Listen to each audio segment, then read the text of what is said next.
بسم اللہ الرحمن الرحیم۔ عام دنوں کی طرح میں اس روز بھی اپنی گاڑی چلا رہا تھا۔ میں صبح سویرے گاؤں سے اپنی ٹیکسی لے کر شہر کی طرف نکلتا اور سارا دن ٹیکسی چلا کر رزق کماتا۔ رات ہوتے ہی اپنے گاؤں واپس چلا جاتا۔ میرے گاؤں کی طرف جانے والے راستے بہت سنسان اور بیابان تھے۔ راستے کے دائیں بائیں کھنڈرات ہی کھنڈرات تھے۔ وہاں پر شاذ و نادر ہی کوئی نظر آتا تھا۔ جانور تو وہاں غلطی سے بھی نہیں بھٹکتے تھے۔ میں بھی عموماً جلدی جانے کی ہی کوشش کرتا تھا کہ مغرب کی اذانوں سے پہلے میں اپنے گاؤں پہنچ جاؤں۔ مغرب کے بعد تو کوئی بڑی گاڑی بھی اس سڑک سے نہیں گزرتی تھی، مگر اس رات مجھے ٹیکسی چلاتے بہت دیر ہو گئی۔ رات کے 8:15 ہو رہے تھے۔ ہر طرف اندھیرا چھا گیا تھا۔ کچھ صبح سے بارش ہونے کی وجہ سے موسم میں خنکی بھی تھی۔ ہوا کے جھونکوں کی آواز نے ماحول کو اور خوفناک بنایا ہوا تھا۔ میں آخری سواری چھوڑنے جلدی جا رہا تھا تاکہ بروقت اپنے گھر پہنچ سکوں۔ میں نے اپنے گاؤں کی سڑکوں کے بارے میں گاؤں کے لوگوں سے بہت کچھ سن رکھا تھا۔ ہمیں اس گاؤں میں آئے کچھ عرصہ ہی ہوا تھا۔ پہلے میری رہائش شہر میں ہوا کرتی تھی، مگر ابا کے انتقال کی وجہ سے میں اور اماں ان کے آبائی گھر گاؤں میں آ گئے تھے۔ میں اماں ابا کی اکلوتی اولاد تھا۔ پڑھنے لکھنے کا تو بہت شوق تھا، مگر ابا کے انتقال نے سارے خواب مجھ سے چھین لیے۔ اتنا پڑھا لکھا بھی نہ تھا کہ کہیں اچھی نوکری کر سکتا، اسی لیے اپنے ایک دوست سے مشورہ کیا جس نے مجھے بہت بہترین مشورہ دیا کہ میں اس سے ادھار پیسے لے کر ایک ٹیکسی خریدوں اور پھر آہستہ آہستہ اس کا ادھار اتار دوں۔ مجھے ٹیکسی چلاتے ہوئے 1 مہینہ ہو چکا تھا۔ اب تو میں گاؤں سے شہر اور شہر کا ایک ایک چپا جان چکا تھا۔ دوپہر کے وقت اپنے گھر کا بھی ایک چکر لگا لیتا۔ میں نے ٹیکسی چلانے کے لیے وہی شہر چنا تھا جہاں ہم ساری زندگی رہے تھے، جہاں میں پلا بڑھا تھا اور جہاں میں نے اپنا سب کچھ گنوا دیا تھا۔ میں آخری سواری اتارنے جا رہا تھا، لیکن اس سواری کا راستہ کافی لمبا تھا۔ اس کو اتارتے اتارتے مجھے رات کے 10 بج گئے تھے۔ آج چاندنی رات تھی، چاند کی 14 تاریخ تھی۔ تبھی میں جلدی سے گھر کے لیے روانہ ہوا۔ میں ڈرتے ڈرتے گاڑی چلا رہا تھا۔ گاؤں کی سڑک پر پہنچتے ہی مجھے ایک اور سواری مل گئی۔ وہ اکیلی لڑکی تھی، کافی گھبرائی ہوئی بھی تھی۔ پہلے میں نے سوچا کہ جلدی سے وہاں سے گاڑی بھگا لے جاتا ہوں، مگر لڑکی کا ڈرا ہوا چہرہ دیکھ کر میں نے ٹیکسی روک لی۔ وہ لڑکی مکمل نقاب میں تھی، اس کی صرف آنکھیں نظر آ رہی تھیں۔ میں نے جلدی سے اس لڑکی سے پوچھا کہ وہ یہاں کیا کر رہی ہے، تو وہ پھوٹ پھوٹ کر رونے لگی۔ کہنے لگی کہ شہر سے واپسی پر بہت رات پڑ گئی ہے اور اب میں اکیلی پیدل چل رہی ہوں کیونکہ یہاں کوئی رکشہ ٹیکسی نہیں جاتی، لیکن مجھے ڈر لگ رہا ہے۔ کیا آپ مجھے میرے گھر تک چھوڑ دیں گے؟ میں آپ کو ڈبل کرایہ دوں گی۔ مجھے کرایہ کی تو فکر نہ تھی، لیکن میں نے اس لڑکی پر ترس کھا کر جلدی سے اسے بٹھایا اور اس کو گھر چھوڑنے چلا گیا۔ گھر چھوڑ کر اس نے مجھے کرایے کے نام پر بہت سے پیسے دیے، مگر میں نے لینے سے انکار کر دیا کیونکہ ابھی بحث کرنے کا وقت نہیں تھا اور اتنی بغیر وجہ کے پیسے میں نہیں لے سکتا تھا۔ میں گاڑی زن سے دوڑا کر لے گیا۔ اللہ اللہ کر کے راستہ مکمل ہوا اور میں گھر پہنچا۔ مجھے گھر پہنچتے پہنچتے رات کے 12 بج چکے تھے۔ اگلے روز میں نے سوچ لیا تھا کہ کچھ بھی ہو جائے میں آج جلدی گھر پہنچوں گا۔ تبھی میں نے اتنی ہی سواریاں لی تھیں جس سے میں وقت پر گھر پہنچ سکوں۔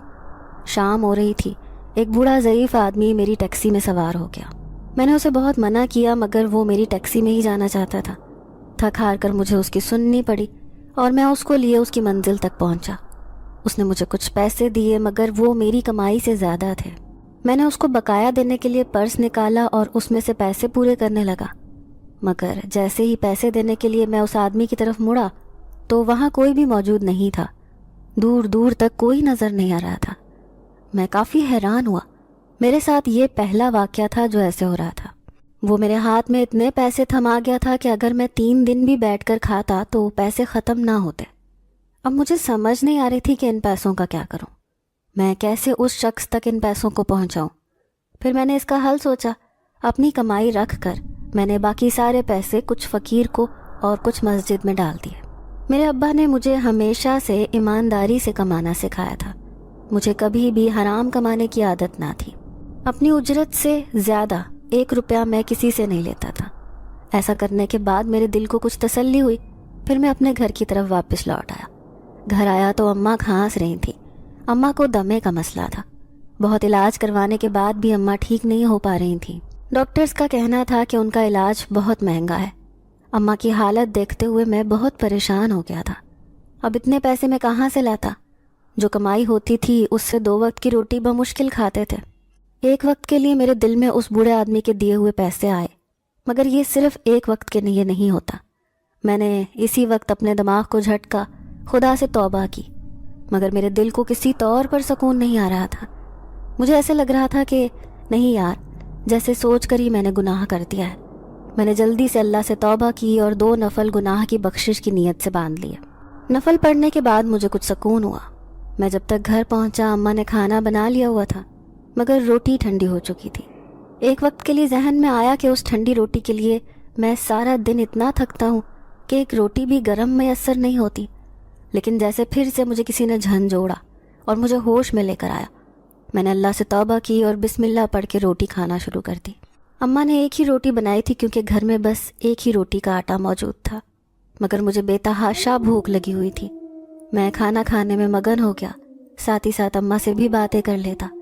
میرا پیٹ بھر گیا تھا، مگر میں نے جیسے ہی روٹی کی طرف نظر ڈالی تو روٹی ابھی آدھی ہی ہوئی تھی۔ میں حیران رہ گیا کہ یہ کیا ماجرا ہے۔ میں نے اماں سے کہا کہ اماں کتنی روٹی بنائی تھی؟ میری پلیٹ میں تو ایک ہی روٹی تھی۔ اماں کہنے لگیں کہ بیٹا ایک ہی روٹی بنائی تھی، کیا ہوا؟ مگر میں نے اماں کو کچھ نہ بتایا اور وہ آدھی روٹی لپیٹ کر رکھ دی۔ اگلے روز مجھے اماں کو ہسپتال لے کر جانا تھا تاکہ ان کا چیک اپ ہو سکے۔ میں اماں کو ٹیکسی میں ہسپتال لے کر جا رہا تھا، تبھی راستے میں ایک سواری مل گئی جس نے شہر جانا تھا۔ مجھے بھی کچھ پیسوں کی ضرورت تھی، اسی لیے میں نے اسے اپنی ٹیکسی میں بٹھا لیا۔ میں اپنے دھیان میں ٹیکسی چلا رہا تھا۔ وہ ایک نوجوان لڑکا تھا، کہنے لگا مجھے جلدی پہنچا دو، میرا ایک انٹرویو ہے۔ میں نے گاڑی کی سپیڈ تیز کر دی۔ اس کی مطلوبہ جگہ پر پہنچا کر میں نے جیسے ہی گاڑی روکی، میں نے پیچھے مڑ کر اس سے پیسے لینا چاہے تو لڑکا گاڑی میں موجود ہی نہیں تھا۔ میں ایک دم حیران رہ گیا، میرے وجود پر خوف طاری ہو گیا۔ میں نے جیسے ہی سیٹ پر دیکھا، وہاں پر بہت سے پیسے پڑے ہوئے تھے۔ یہ سب کیا ہو رہا تھا؟ اب تو میں ذہنی طور پر پریشان ہو گیا کہ یہ ماجرا کیا ہے۔ میں نے جیسے ہی گاڑی سے باہر نکل کر اس لڑکے کو تلاش کرنے کی کوشش کی تو وہ کہیں پر بھی نہیں تھا۔ گاڑی میں تو اماں کے ساتھ اچھی بھلی باتیں کر رہا تھا، مگر گاڑی رکتے ہی نہ جانے کہاں چلا گیا۔ اماں بھی اس کے ساتھ اچھے سے باتیں کر رہی تھی، اس کا نام پتہ پوچھ رہی تھی۔ باتیں یاد کرتے مجھے اس کا نام یاد آیا۔ میں نے اپنے حصے کے پیسے نکالے اور سامنے دفتر میں چلا گیا۔ یقیناً وہ اسی دفتر میں ہوگا کیونکہ وہاں پر اور کوئی دفتر موجود نہیں تھا۔ میں باقی پیسے ہاتھ میں پکڑے، یا یہ کہنا بہتر ہوگا کہ باقی پیسے چھپائے، دفتر کے اندر چلا گیا۔ سامنے ہی کاؤنٹر پر ایک عورت موجود تھی۔ میں اس کے پاس گیا، کہا کہ نبیل لڑکا یہاں پر کام کرتا ہے کوئی؟ اس نے کہا کہ نہیں، یہاں پر تو کوئی ایسا لڑکا کام نہیں کرتا۔ میں نے پوچھا کہ یہاں پر کوئی انٹرویو ہو رہے ہیں؟ اس نے کہا ہاں ہو رہے ہیں۔ میں نے اس سے جگہ پوچھی جہاں پر انٹرویو ہو رہے ہیں اور اس جگہ پر چلا گیا۔ جا کر دیکھا تو وہاں پر وہ لڑکا بیٹھا ہوا تھا۔ میں جلدی سے اس کے پاس گیا اور کہا کہ نبیل بھائی، آپ گاڑی میں اپنے پیسے بھول آئے ہیں، میری ٹیکسی کا کرایہ اتنا نہیں ہے جتنا آپ دے آئے ہیں۔ وہ بہت غور سے میری طرف دیکھنے لگا، کہنے لگا تم کون ہو؟ میں تمہیں نہیں جانتا اور میں تو تمہاری ٹیکسی میں بھی نہیں بیٹھا۔ میں حیران رہ گیا، وہ شاید میرا چہرہ بھول گیا تھا، مگر اتنی جلدی؟ میں نے اسے کہا کہ بھائی ابھی تو 5 منٹ پہلے آپ میری گاڑی سے اترے ہیں۔ تو وہ ہنسنے لگا، کہنے لگا میں تو صبح 6 بجے کا یہاں پر خوار ہو رہا ہوں انٹرویو دینے کے لیے۔ میں نے چونک کر اس کی طرف دیکھا، تبھی اس نے اپنے ساتھ والے آدمی کو کہا کہ اس کو بتاؤ میں کب سے یہاں بیٹھا ہوں۔ اس نے بھی نبیل کی طرف داری کی، کہا کہ یہ سچ کہہ رہا ہے، ہم لوگ تو صبح 6 بجے سے یہاں بیٹھے ہیں تاکہ انٹرویو دے سکیں۔ میں ایک دم خاموش ہو گیا، ہاتھ میں پکڑے پیسوں کو دیکھنے لگا اور کہا کہ مگر یہ تو آپ نے ہی رکھے تھے، اب میں یہ کس کو دوں؟ نبیل میری طرف دیکھنے لگا، کہنے لگا بھائی یہ میرے پیسے نہیں ہیں، یہ آپ کے ہی پیسے ہیں، نہ جانے آپ کیوں یہ پیسے مجھے دینا چاہ رہے ہیں، یہ کہیں آپ کی کوئی چال تو نہیں، آپ مجھے پولیس میں پکڑوا دیں، آخر آپ کی میری دشمنی کیا ہے؟ میں نہ میں سر ہلانے لگا اور کہنے لگا کہ نہیں ایسا کچھ نہیں ہے، آپ کو غلط لگ رہا ہے، میں بھلا آپ کو کیوں پھنساؤں گا؟ مگر اس نے آگے سے مجھے جھڑک دیا، کہنے لگا کہ اگر تمہارا ایسا کوئی مقصد نہیں ہے تو یہاں سے چلے جاؤ، اگر یہاں پر تمہارا کوئی کام نہیں ہے تو ہمارا وقت برباد مت کرو۔ میں اس کے جھڑکنے پر خاموشی سے ان پیسوں کو پکڑے باہر آ گیا۔ میں چلتا ہوا ٹیکسی کے پاس آ رہا تھا جب دیکھا کہ فٹ پاتھ پر بہت سے بچے بھوکے پیاسے بیٹھے ہیں۔ جلدی سے میری نظر ان پیسوں پر پڑی، عادت سے مجبور ہو کر میں جلدی سے ان بچوں کے پاس گیا اور پیسے ان بچوں کو دے دیے۔ بچے مجھ سے پیسے لے کر بہت خوش ہوئے. ان کے چہروں پر خوشی دیکھ کر مجھے عجیب سا سکون ملا. یقیناً یہ وہی نیک انسان تھا جس کی وجہ سے ان بچوں کے چہروں پر خوشی آئی تھی. مگر وہ جھوٹ کیوں بول رہا تھا؟ اور پھر اس کے ساتھ والے بھی جھوٹ کیوں بول رہے تھے؟ میں پیسے لے کر جیسے ہی گاڑی میں پہنچا، مگر اگلے ہی لمحے میری جان لبوں پر آ گئی، کیونکہ گاڑی میں اماں نہیں تھی. میرے چہرے پر پسینے کی بوندیں آنے لگیں. میرا رنگ ایک دم سفید پڑ گیا، پورا وجود کانپنے لگا. آخر اماں کہاں چلی گئی؟ اتنے بڑے شہر میں اماں کو کہاں تلاش کرتا پھروں گا؟ میں ادھر ادھر اماں کو ڈھونڈنے لگا، لوگوں سے اماں کے بارے میں پوچھنے لگا، مگر وہاں پر کسی نے بھی اماں کو کہیں جاتے ہوئے نہیں دیکھا تھا. اور لوگوں کا تو کہنا تھا کہ انہوں نے ابھی تک میری ٹیکسی بھی نہیں دیکھی تھی. میں سر پکڑ کر فٹ پاتھ پر بیٹھ گیا. ٹیکسی بھی میرے پاس تھی. ایک بوڑھی سی عورت میرے پاس آئی جس نے گھونگھٹ نکالا ہوا تھا. کہنے لگی، بیٹا مجھے ہسپتال جانا ہے، کیا تم مجھے ہسپتال لے جاؤ گے؟ میں نے اس بوڑھی عورت کی طرف دیکھا، کہا کہ نہیں اماں، میں نہیں جا رہا، تم کوئی اور ٹیکسی دیکھ لو. مگر وہ رونے لگی، کہنے لگی میرا بیٹا بہت بیمار ہے، خدا کے لیے مجھے لے جاؤ. میں تھکے ہوئے انداز میں اس کی طرف دیکھنے لگا. میری آنکھوں میں بھی آنسو تھے. میں نے اس اماں سے کہا کہ اماں، میری اماں کھو گئی ہیں، میں انہیں تلاش کرنا چاہتا ہوں، میں تمہیں کیسے ہسپتال لے جاؤں؟ مگر اس کے جملے نے تو جیسے میرے وجود سے روح ہی کھینچ لی. جب اس نے کہا کہ تمہیں کسی کی ماں کی تکلیف سمجھ نہیں آ رہی، مگر اپنی ماں کی تکلیف کتنی دکھائی دے رہی ہے، میری بد دعا ہے کہ تمہاری ماں تمہیں کبھی نہ ملے. میں ایک دم ڈر گیا. کہا کہ ایسا نہ کہو، میری ماں کے علاوہ میرا اس دنیا میں کوئی نہیں ہے. وہ کہنے لگی کہ میرے بھی بیٹے کے علاوہ میرا اس دنیا میں کوئی نہیں ہے. میں تمہارے آگے ہاتھ جوڑتی ہوں، یہی سمجھ لو کہ تمہاری ماں تمہارے آگے ہاتھ جوڑ رہی ہے. مجھے ہسپتال لے چلو، میرا بیٹا بہت بیمار ہے، وہ بہت دنوں سے تکلیف میں ہے. میرے چہرے پر آنسوؤں کی لڑی جل رہی تھی، چہرے پر پسینہ ابھی بھی موجود تھا. میں نے اپنے آنسو صاف کیے اور دل کو سخت کرتے ہوئے اس بوڑھی عورت کو ہسپتال لے کر چلا گیا. اس کے ہاتھ میں بہت چھوٹا سا بچہ تھا. میں نے حیرت سے اس بوڑھی عورت سے پوچھا کہ کیا یہ بچہ تمہارا ہے؟ پہلے تو اس نے میری بات کا جواب نہ دیا، مگر مجھے دال میں کچھ کالا لگ رہا تھا. تبھی میں نے دوبارہ سختی سے پوچھا کہ یہ بچہ تمہارا ہے؟ تو وہ ایک دم کرخت لہجے میں کہنے لگی کہ تمہارا کام صرف مجھے ہسپتال تک چھوڑنا ہے، جس کے بدلے میں تمہیں پیسے دوں گی. یہ بچہ میرا ہے یا نہیں، اس سے تمہیں کوئی غرض نہیں ہونا چاہیے، اور نہ ہی یہ تم سوال کرنے کا حق رکھتے ہو. تمہیں جواب دینے کی پابند نہیں ہوں میں. اس کے جواب پر ایک دم میں ہکا بکا رہ گیا. اس کا لہجہ بہت سخت تھا اور اس کی آواز بھی بہت بھاری لگ رہی تھی. خوف تھا کہ میرے ارد گرد پھیلا ہوا تھا. میں نے جلدی سے اسپیڈ تیز کی اور گاڑی زن سے بھگا لے گیا. ہسپتال کے آگے گاڑی روکتے ہی میں نے جلدی سے گاڑی سے نکلنے کو کہا اسے. میں نے غصے سے اسے گاڑی سے نکلنے کو کہا تھا تو وہ خاموشی سے نکل گئی. میرے ہاتھ میں کچھ پیسے پکڑا کر کہنے لگی، جاؤ، تمہیں اسی راہ پر تمہاری ماں مل جائے گی. میں نے اسے نظر انداز کیا اور سر مار کر اپنے پیسے اندر رکھ لیے اور گاڑی چلا کر واپس اپنی منزل پر جانے لگا تاکہ اپنی ماں کو تلاش کر سکوں. کہ جبھی مجھے اچانک سے اپنے نام کی آواز سنائی دی. مجھے کوئی ارحم ارحم بلا رہا تھا. میں ایک دم چونک گیا. آواز جانی پہچانی تھی. میں نے گاڑی روکی اور جلدی سے گاڑی سے نکل کر باہر دیکھنے لگا. ادھر ادھر دیکھنے پر تو مجھے کوئی نظر نہ آیا، مگر ہسپتال کے اندر سے پھر سے آواز آنے لگی. میں نے جیسے ہی ہسپتال کی طرف دیکھا تو وہاں سے اماں بھاگتے ہوئے آ رہی تھیں. میں ایک دم حیران رہ گیا. میں جلدی سے اماں کے پاس گیا. کہا کہ اماں تم یہاں کیا کر رہی ہو؟ یہاں پر تم کیسے پہنچی؟ اماں کہنے لگیں، کیا مطلب کیسے پہنچی؟ تم ہی تو مجھے یہاں پر لے کر آئے تھے. میری آنکھیں اماں کی بات پر پھٹی کی پھٹی رہ گئی. میں نے اماں سے کہا کہ اماں میں تو تمہیں یہاں پر نہیں لے کر آیا، میں تو اس آدمی کے پیسے لوٹانے گیا تھا، مگر تم یہاں پر کس کے ساتھ آئی ہو؟ اماں میری بات پر ہنسنے لگی. کہنے لگی، تم سو کے اٹھے ہو کیا ابھی؟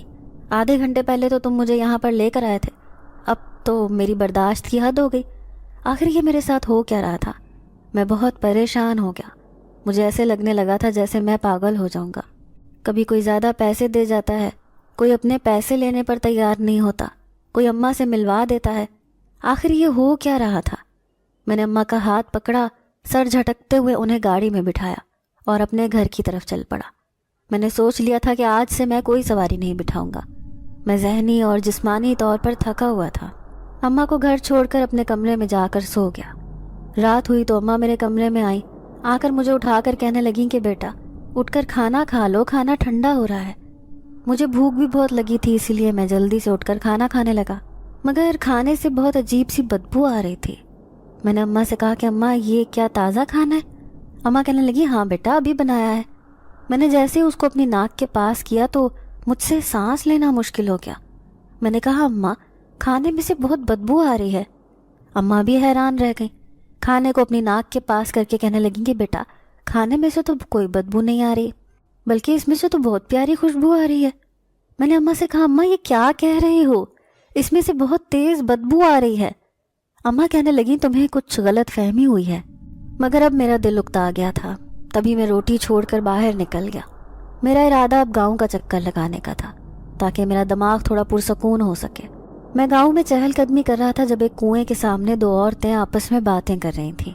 میں اپنے دھیان میں چلتا جا رہا تھا، مگر ان کی باتیں میرے کانوں میں پڑتے ہی میرے پیر اپنی جگہ ساکت ہو گئے جب وہ دونوں عورتیں کہہ رہی تھیں کہ سنا ہے آج کل گاؤں کے باہر راستے میں کوئی اجنبی لوگوں کو روک کر ان کی سواری پر سوار ہو کر اپنے گھروں کو جاتے ہیں، سنا ہے کہ وہ کوئی انسان نہیں بلکہ جنات ہیں۔ دوسری عورت بھی پہلی عورت کی باتوں پر ہاں میں سر ہلا کر اس کی بات کو سچ کہہ رہی تھی۔ مجھے وہ عورت اور وہ جوان لڑکا یاد آ گیا جو میرے لیے تو اجنبی ہی تھے۔ میں ایک دم ڈر گیا، اب تو میں نے پکا تہیا کر لیا تھا کہ کچھ بھی ہو جائے میں جلدی اپنی سواریاں اتار کر جلدی گھر واپس لوٹ آیا کروں گا اور گاؤں کے راستے سے کسی بھی سواری کو نہیں لوں گا۔ مجھے چلتے چلتے بہت پیاس لگ گئی، اس لیے میں کنویں سے پانی پینے لگ گیا۔ کنویں کا پانی بہت لذیذ تھا، میٹھا اور ٹھنڈا، جبکہ یہاں تو سخت گرمی پڑ رہی تھی۔ میں حیران ہوتا پانی پی کر اپنے راستے پر چل پڑا۔ چلتے چلتے آس پاس کے لوگوں سے سلام دعا بھی ہوتی گئی۔ گاؤں کا شاید کوئی چودھری تھا جو مجھے راستے میں مل گیا، مجھے روک کر کہنے لگا کہ سنا ہے تم ٹیکسی چلاتے ہو، شہر لے کر جاتے ہو۔ میں نے اسے ہاں میں سر ہلایا۔ کہنے لگا کہ اگر تم چاہو تو میری ایک بس لے سکتے ہو، آہستہ آہستہ مجھے پیسے دے دینا، اور تم ٹیکسی کے بجائے بس کیوں نہیں چلاتے؟ ٹیکسی سے زیادہ تو بس چلانے کا فائدہ ہے۔ میں چپ کر گیا، مجھے سوچنے کے لیے کچھ وقت چاہیے تھا۔ تبھی چودھری نے میرا بازو تھاما اور کہنے لگا آؤ میں تمہیں ایک دفعہ اپنی بس دکھا دیتا ہوں۔ بس ہے تو بہت پرانی مگر مجھے امید ہے تم اسے اچھے طریقے سے چلا لو گے۔ چودھری مجھے زبردستی اپنے ساتھ اپنی حویلی میں لے گیا۔ میں حویلی میں گیا تو حویلی بہت پرانی اور بہت خوبصورت بنی ہوئی تھی۔ اس نے مجھے ایک تخت پوش پر بٹھایا۔ کچھ دیر کے بعد ایک ملازمہ میرے لیے پانی لے کر آئی۔ ملازمہ نے اپنا چہرہ چھپایا ہوا تھا۔ میں نے اس سے پانی کا گلاس پکڑ کے پی لیا۔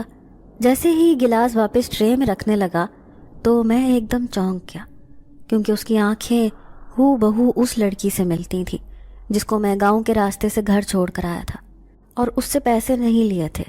اس نے بھی ایسے ہی چہرہ چھپایا ہوا تھا۔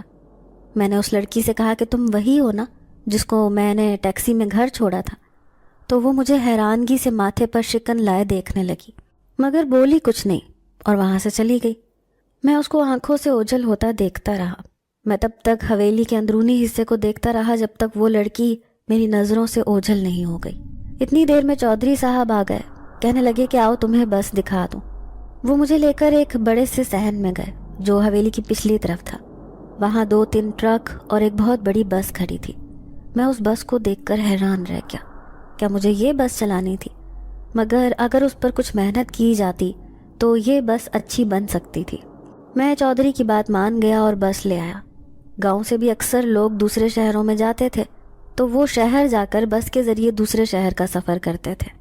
اب اس سے یہ ہو جاتا کہ گاؤں کے لوگ بھی میری ہی بس پر سفر کرتے۔ میں چودھری کی بس اپنے گھر لے آیا، اماں کو بتایا تو اماں بھی بہت خوش ہوئیں کہ میرا بیٹا ترقی کر رہا ہے۔ جس روز بس چلانے کا دل نہ کرتا اس روز میں ٹیکسی چلا لیتا۔ یہی سوچ کر میں نے بس چلانے کا فیصلہ کیا، اور ایسے چودھری کے پیسے دینے بھی آسان ہو جاتے۔ میں نے سارا دن لگا کر بس کو صاف کیا۔ اب تو بس چمکنے لگی تھی، بس کچھ ہی پرانے پرزے رہ گئے تھے جو اس کے صاف کرنے والے تھے۔ رات کا اندھیرا چھا گیا تھا، گاؤں میں سناٹا ہو گیا تھا، کیونکہ یہاں کے لوگ بہت جلد اپنے اپنے گھروں میں بند ہو جاتے تھے۔ دروازوں کو تالے لگ جاتے، گھروں سے آوازیں آنا بند ہو جاتی، جیسے یہاں پر کوئی رہتا ہی نہیں۔ میں اکیلا اپنے گھر کے باہر کھڑا بس کو صاف کر رہا تھا۔ بس کے اندر کی لائٹیں جلا لی تھیں، اب تو بس ٹائر اور اندر کی سیٹیں صاف کرنی رہ گئی تھیں۔ جلدی جلدی ٹائروں کو صاف کیا، نہ جانے چودھری نے کب سے بس کو بند کر کے رکھا ہوا تھا۔ میں ٹائروں کو صاف کر کے بس کے اندر چلا گیا، دروازے کھلے چھوڑ دیے اور ان پر تیل لگا دیا تاکہ جو دروازے جیم ہوئے ہیں وہ نرم ہو جائیں۔ کھڑکیاں بھی کھول دیں، پردے بھی ہٹا دیے تاکہ کچھ ہوا بس کے اندر بھی آ جائے۔ تبھی میں نے سیٹوں کو صاف کرنا شروع کیا، جھاڑو کے ذریعے نیچے کی صفائی کرنے لگا، ساتھ ساتھ جھاڑ پونچھ بھی کر لیتا۔ سیٹوں پر بھی مٹی جمی ہوئی تھی، کچھ تو سیٹیں بھی پھٹی ہوئی تھیں۔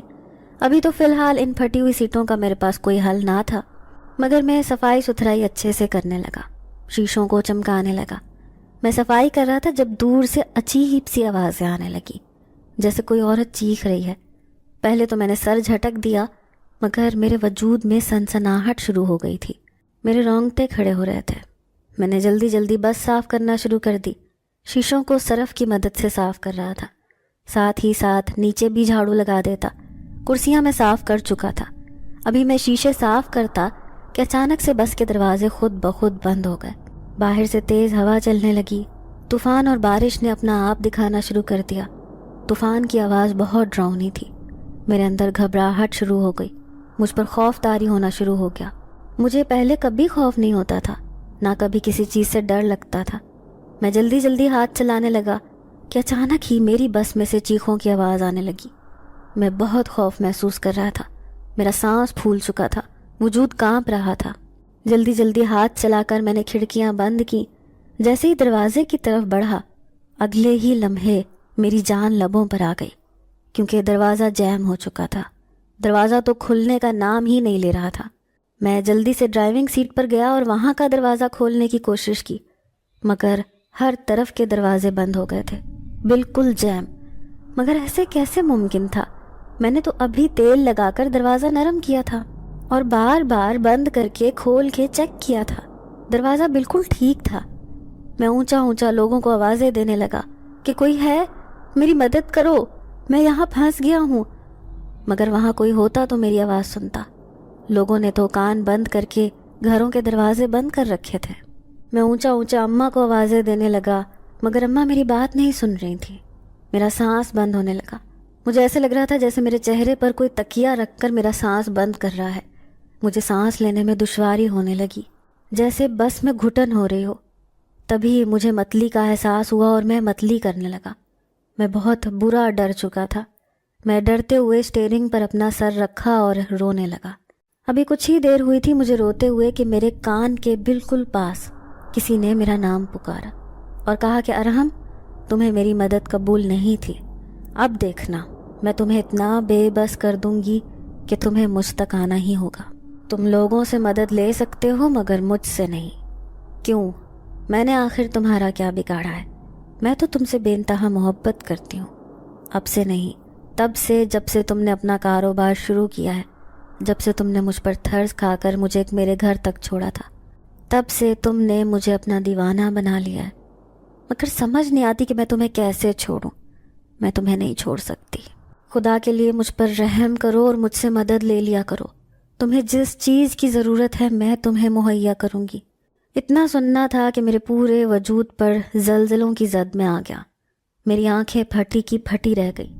میں نے حیرت سے چونک کر جیسے ہی اپنے پیچھے دیکھا تو وہاں کوئی نہیں تھا، پوری بس خالی تھی۔ طوفان رک چکا تھا، بارش تھم گئی تھی، ہر طرف سناٹا چھایا ہوا تھا۔ تبھی میں جلدی سے بس سے باہر نکل گیا اور جیسے ہی بس سے باہر نکلا، آس پاس لوگ اپنے اپنے کاموں میں مصروف تھے۔ شام کا وقت تھا۔ اماں گھر سے باہر نکلی، کہنے لگی بیٹا کیا ہو گیا؟ تم کل سے بس میں ہی ہو، اتنی آوازیں دی مگر تم نے ایک نہیں سنی۔ اب تو میرا سر چکرانے لگا تھا۔ میں نے اماں کو کچھ نہ بتایا اور گھر چلا گیا، مگر ابھی بھی میرے دماغ میں ایک ہی بات گھوم رہی تھی کہ میں کل سے بس میں ہوں۔ بس کی اچھے سے مرمت ہو چکی تھی، اب میں ہاتھ پر ہاتھ رکھ کر تو بیٹھا نہیں رہ سکتا تھا۔ پہلے ہی ایک دن کا نقصان ہو چکا تھا۔ اگلے ہی روز میں بس لے کر اماں کو بتا کر دوسرے شہر چلا گیا۔ بس میں بہت سی سواریاں بیٹھیں، کرایہ بھی مناسب تھا۔ باقی بسوں سے میں نے کرایہ کچھ کم رکھا تھا تاکہ میری بس میں سواریاں سوار ہو جائیں۔ کچھ میری نئی بس تھی، اسی لیے میں خود بھی ڈرا ہوا تھا، نہ جانے پہلا سفر کیسا رہے گا۔ تبھی میں خاموشی سے سفر کرنے لگا۔ پہلا دن تو بہت اچھا رہا، کیونکہ پہلے دن میری بہت اچھی کمائی ہو گئی تھی۔ رات کے وقت جب میں گھر آ رہا تھا تو اچانک میری بس ڈگمگانے لگی اور پھر ایک دم راستے کے بالکل درمیان میں میری گاڑی رک گئی۔ میری گاڑی تو بالکل ٹھیک تھی، ابھی شہر سے نکلنے سے پہلے میں نے ایک مکینک کو چیک کروایا تھا کہ اس بس میں کوئی خامی تو نہیں ہے، لیکن مکینک کا کہنا تھا کہ بس بالکل ٹھیک ہے۔ اب میں بہت پریشان ہو گیا، آخر یہ کیا ماجرا ہے۔ بس سے اترتے ہی آس پاس کسی مکینک کو دیکھنے لگا۔ بس کو بند کرنے کے بعد میں آس پاس کی وادی میں مکینک کو تلاش کر رہا تھا۔ تھوڑی دور جانے کے بعد مجھے ایک مکینک کا کھوکھا نظر آنے لگا۔ میں جلدی سے اس کے پاس گیا، مگر وہ بہت ضعیف انسان تھا۔ مجھے ایسے لوگوں سے دلی انسیت تھی، کیونکہ ایسے لوگ بڑی عمر میں آ کر بھی خود محنت کرنا جانتے تھے۔ میں نے بابا کو کہا کہ بابا میری بس خراب ہو گئی ہے، وہ کچھ دوری پر ہے، کیا آپ میرے ساتھ چل کر بس ٹھیک کر دیں گے؟ اس نے میری طرف دیکھا تو ایک مرتبہ میں گھبرا گیا، کیونکہ اس کی ایک آنکھ پر کالا چمڑا لگا ہوا تھا اور اس کے اگلے 2 دانت ہونٹوں سے باہر تھے۔ میں نے اپنے سر کو جھٹکا اور اسے نظر انداز کرتے ہوئے اس کو اپنے ساتھ بس کے قریب لے آیا۔ وہ بس کے پاس آیا تو ایک دم رک گیا۔ میں حیرانگی سے اس بوڑھے بابا کو دیکھنے لگا۔ میں نے اس سے کہا کہ بابا اس کو ٹھیک کرنا ہے، کیا آپ کو پتہ چل جائے گا؟ وہ بس کے پاس آیا اور اس کو چاروں طرف سے ہاتھ لگا کر دیکھنے لگا۔ وہ بس کو بہت غور سے دیکھ رہا تھا، جیسے پہچاننے کی کوشش کر رہا ہو، اور پھر ایک دم میری طرف مڑ گیا۔ کہنے لگا یہ بس تم نے کہاں سے لی ہے؟ اس بس کو تو آج سے 4 سال پہلے میں نے ہی بیچا تھا، کیونکہ مجھے پیسوں کی بہت سخت ضرورت تھی۔ یہ میری بہت پیاری بس تھی، مجھے اس سے بہت لگاؤ تھا، کیونکہ میں نے اپنے پیسے جمع کر کے سب سے پہلے یہی بس خریدی تھی۔ میں حیرت سے اس بابا کے پاس گیا اور ان سے کہا کہ اس بس کو تو میں نے یہاں سے بہت دور گاؤں سے خریدا ہے۔ وہ ہنسنے لگا، کہنے لگا میں جانتا ہوں یہ بس چودھری نے تمہیں دی ہے، گاؤں کا چودھری جس نے مجھ سے یہ بس خریدی تھی۔ میں اس بزرگ کی بات سن کر حیران رہ گیا، کیونکہ اس کی بات میں سچائی چھلک رہی تھی۔ میں نے کہا جی بابا، میں نے اسی چودھری سے خریدی ہے۔ میں حیران ہوں کہ آپ کو اتنی یاد ہے اپنی بس، اس کو تو میں نے پورے طریقے سے بدل دیا تھا، اس کا رنگ بھی، مگر آپ کو نہیں بھولی۔ تو وہ مسکرانے لگے، کہنے لگے جو چیز اپنی ہو وہ 1000 سال بعد بھی یاد رہتی ہے۔ میرا بہت دل چاہا کہ میں اس بس کو اس بزرگ کو تحفتاً دے دوں، مگر میں ابھی اس قابل نہیں تھا کہ اتنا بڑا تحفہ دے سکتا۔ اس لیے میں نے اس بزرگ کے کندھے پر ہاتھ رکھا اور کہا کہ آپ کی بھی عادت بالکل میری طرح ہے، خیر ابھی مجھے دیر ہو رہی ہے، کیا آپ اس بس کو دیکھ سکتے ہیں؟ اس کی آنکھوں میں آنسو تھے، اس کے آنسوؤں نے میرا دل چور چور کر دیا۔ اس نے بس کو بڑے پیار سے، بڑی محبت سے ہاتھ لگایا، کہنے لگا یہ بس تمہیں تمہاری منزل تک لے جائے گی، جاؤ چلے جاؤ، اور آج کے بعد یہ کبھی خراب بھی نہیں ہوگی۔ اتنا کہہ کر وہ ضعیف بابا جس کی کمر جھک چکی تھی آہستہ آہستہ چلنے لگ گیا۔ اب تو مجھے اس ضعیف بابا کی دماغی حالت پر شک ہو رہا تھا۔ میں نے سر جھٹک کر بس میں بیٹھنے کا فیصلہ کیا۔ جب تک پاس سے کوئی گاڑی والا نہیں گزر جاتا تب تک میں بس میں ہی بیٹھا رہا۔ تھوڑی دیر گزری تھی کہ اچانک سے میں نے ادھر ادھر دیکھتے ہوئے گاڑی کی چابی گھمائی، مگر میری حیرت کی انتہا نہ رہی جب بس ایک دم سے چل پڑی۔ میں چونک کر سیدھا ہو کر بیٹھا۔ میں نے گاڑی چلانی شروع کر دی کیونکہ اب شام ہو رہی تھی، پر مجھے رات سے پہلے گاؤں پہنچنا تھا۔ گاؤں پہنچتے ہی میں گہری سوچ میں بیٹھا رہا۔ اماں نے کھانا دیا مگر میرا کھانا کھانے کو بھی دل نہ چاہا۔ میں تو بس یہی سوچ کے رہ گیا کہ وہ ضعیف بابا کون تھا۔ اب تو میرا دماغ تھکاوٹ سے چور ہو چکا تھا، نہ جانے یہ میرے ساتھ کیسے کیسے حادثات ہو رہے تھے۔ ایک روز شہر میں اپنے ایک دوست کے پاس گیا، اسے کچھ باتیں بتا دی۔ وہ بھی پریشان ہو گیا، کہنے لگا میں ایک پیر بابا کو جانتا ہوں، وہ یقیناً تمہاری مدد کریں گے۔ اس سب سے تو میں بھی تنگ آ گیا تھا۔ ویسے تو مجھے ان پیر فقیر پر بھروسہ نہ تھا، مگر اب میرے پاس دوسرا کوئی راستہ نہ تھا، اس لیے میں بھی اپنے دوست کے ساتھ اس کے بتائے گئے پیر کے پاس چلا گیا۔ میں نے جب اس پیر کو دیکھا تو اس نے اشارے سے مجھے اپنے پاس بلایا، اپنے پاس بٹھا لیا، کہنے لگا کہ تم بہت خوش قسمت ہو، وہ تمہیں دنیا میں جنت دکھانا چاہتی ہے مگر تم دیکھنا ہی نہیں چاہتے۔ میں حیرت سے چونک کر پیر بابا کو دیکھنے لگا۔ میں نے کہا کہ میں تھک چکا ہوں ان سب چیزوں سے، مجھے کچھ نہیں چاہیے، مجھے بس ان سب سے چھٹکارا چاہیے۔ تو وہ مسکرانے لگے، کہنے لگے تم بے وقوف ہو جو اپنی اتنی خوبصورت زندگی سے چھٹکارا چاہتے ہو۔ آج تک انہوں نے تمہیں کبھی نقصان پہنچانے کی کوشش نہیں کی، بلکہ ہمیشہ تمہارا ساتھ ہی دیا ہے۔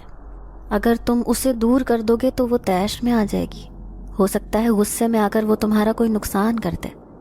میں سر پکڑ کر بیٹھ گیا۔ آخر میرا قصور کیا تھا؟ میں کہاں جاتا، کیا کرتا؟ میں نے پیر بابا سے کہا کہ میں کس طرح ان سب سے چھٹکارا پا سکتا ہوں۔ وہ کہنے لگا کہ یہ ناممکن ہے، اگر تم ایسا کوئی قدم اٹھاؤ گے تو وہ تمہاری جان کے لیے نقصان دہ ہوگا، اور پھر سوچو تمہارے بعد تمہاری اماں کا کیا ہوگا۔ اگر تمہیں زیادہ بے چینی ہو تو تم میرے پاس آ جا کرو، وہ چیزیں یہاں پر تمہارے پاس نہیں آ سکتی۔ میں پیر بابا کی بات مانتے ہوئے سر جھکائے ان کے آستانے سے نکل آیا۔ میرا دوست بھی میرے ساتھ تھا۔ ہم دونوں ایک ڈھابے پر چلے گئے۔ صبح سے کچھ کھایا پیا نہیں تھا، اس لیے دونوں نے مل کر ناشتہ کیا۔ پھر وہاں سے چائے پی کر میں نے جیسے ہی اس ڈھابے والے کو پیسے دینے چاہے تو اس نے کہا کہ آپ کا بل ادا ہو چکا ہے۔ میں حیرانگی سے اسے دیکھنے لگا۔ اسے کہا کہ کس نے کیا؟ ہم دونوں میں سے تو کسی نے ابھی تک بل ادا نہیں کیا۔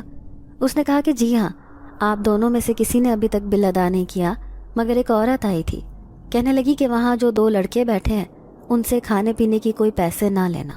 مجھے کئی ہزار روپے کے نوٹ پکڑا کر چلی گئی، بقایا پیسے بھی واپس نہ لیے۔ میں نے لمبا سانس کھینچا اور اپنے دوست کو ساتھ لے کر گھر کی طرف روانہ ہو گیا۔ اگلی صبح میرے لیے بہت دکھی صبح تھی، کیونکہ میرے ابا کو گئے پورا سال ہو چکا تھا۔ میں نے اور اماں نے ابا کا ختم دلوایا، سب میں تھوڑا بہت کھانا بانٹ دیا۔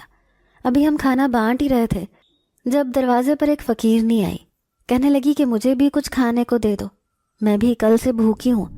میں نے اسے شاپر بھر کے کھانا دے دیا، جبکہ وہ کھانا صرف اب میرے لیے ہی بچا تھا، اس کے علاوہ گھر پر کھانا موجود نہیں تھا۔ مگر مجھے بھوک نہ تھی، اس لیے میں نے وہ کھانا اس فقیرنی کو دے دیا۔ وہ کھانا لیتے ہی مجھے بہت سی دعائیں دینے لگی، پھر وہاں سے چلی گئی۔ میں نے ابھی ابا کی قبر پہ بھی جانا تھا اور رات ہونے سے پہلے گاؤں واپس بھی آنا تھا۔ میں نے اماں کو کہا کہ اماں میں ابا کی قبر پر جا رہا ہوں، رات ہونے سے پہلے واپس آ جاؤں گا۔ اماں نے ہولے سے سر ہلایا اور مجھے الوداع کر دیا، مگر میں نہیں جانتا تھا کہ وہ اماں سے میری آخری ملاقات ہے۔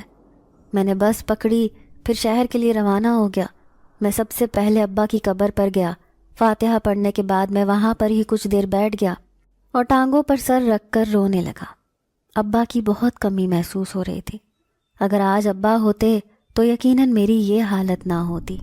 مجھے وہاں پر بیٹھے آدھا گھنٹہ ہی ہوا تھا کہ مجھے اپنے کاندھے پر ایک ہاتھ محسوس ہوا۔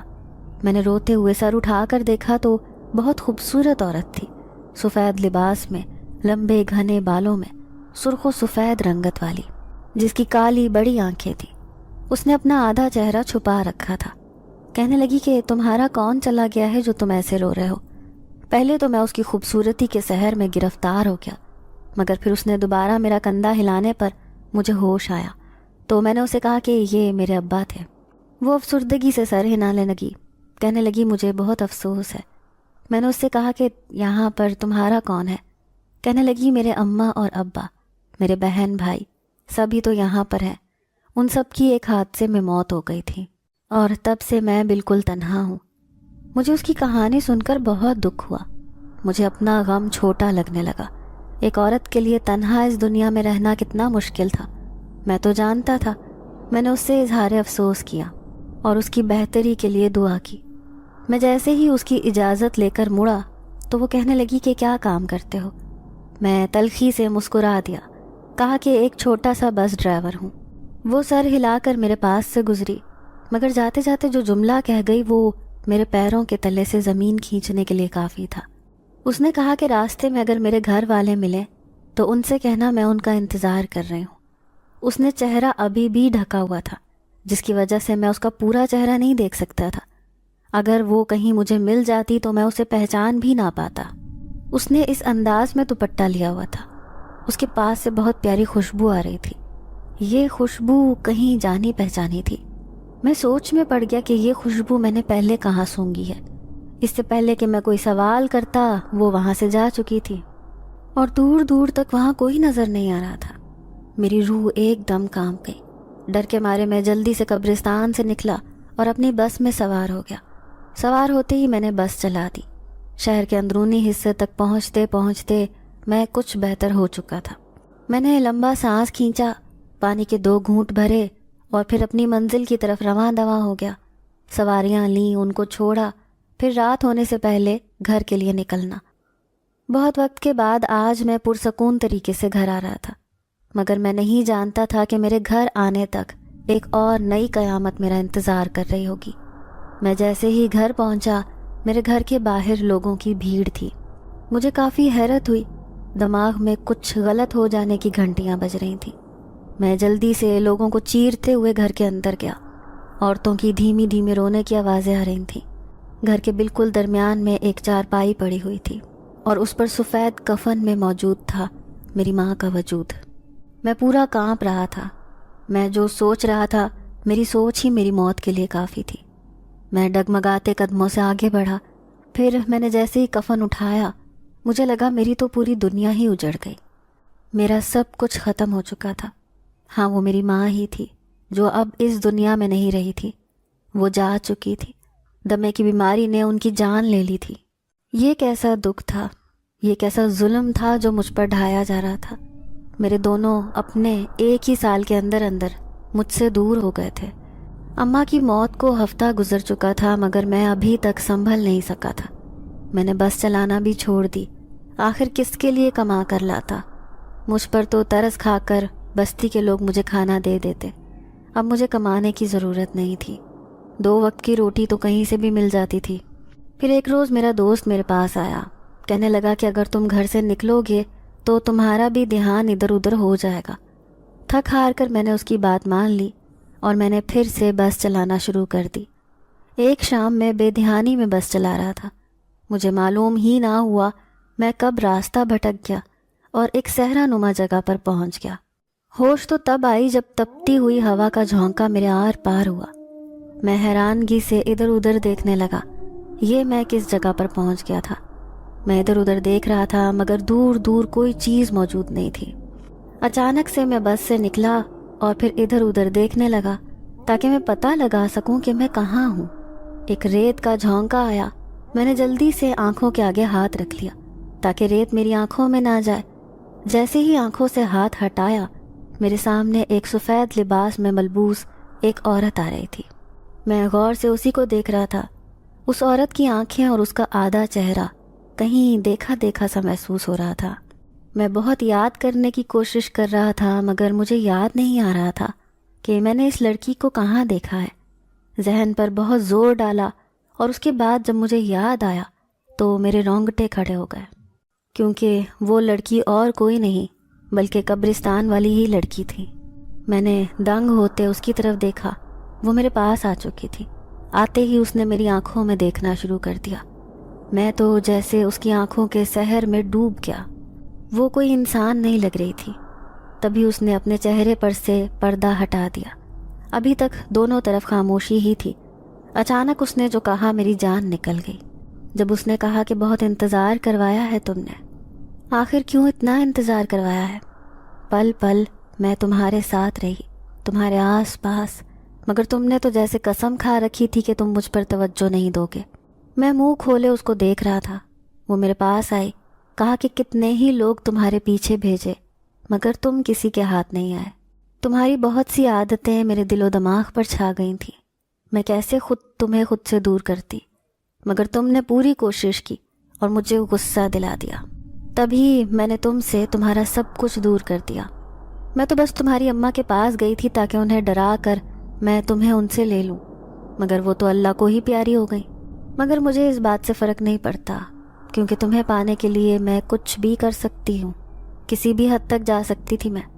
میں جن زادی ہونے کے باوجود تم سے پیار کرتی ہوں، مگر تم میری طرف توجہ سے دیکھتے بھی نہیں ہو۔ اب بولو تمہاری کیا سزا ہے؟ تمہیں مجھ سے نکاح کرنا ہوگا، ہمیشہ میرے ساتھ رہنا ہوگا۔ ہاں، تم چاہو تو کسی عورت کے ساتھ نکاح کر سکتے ہو، مگر رہنا تمہیں میرے ساتھ ہی ہوگا۔ میں ہونک بنا اس کی باتیں سن رہا تھا۔ میرے سامنے ایک جن زادی کھڑی تھی۔ میرے ہاتھ پاؤں پھول چکے تھے، پورا وجود کانپ رہا تھا۔ مجھے تو یقین نہیں آ رہا تھا کہ میں جو دیکھ رہا ہوں کیا وہ حقیقت ہے یا ایک خواب ہے۔ خود کو ہوش دلانے کے لیے میں نے جیسے ہی سر جھٹکا، منظر بالکل بدل گیا۔ میں اپنے گھر کے کمرے میں لیٹا ہوا تھا۔ میری بیوی میرے پاس کھڑی تھی، جس کے چہرے کے رنگ اڑے ہوئے تھے۔ وہ کہنے لگی، آج آپ کو پھر اسی خواب نے تنگ کیا ہے؟ اتنے سال گزر گئے، آپ اس کا علاج کیوں نہیں کروا لیتے؟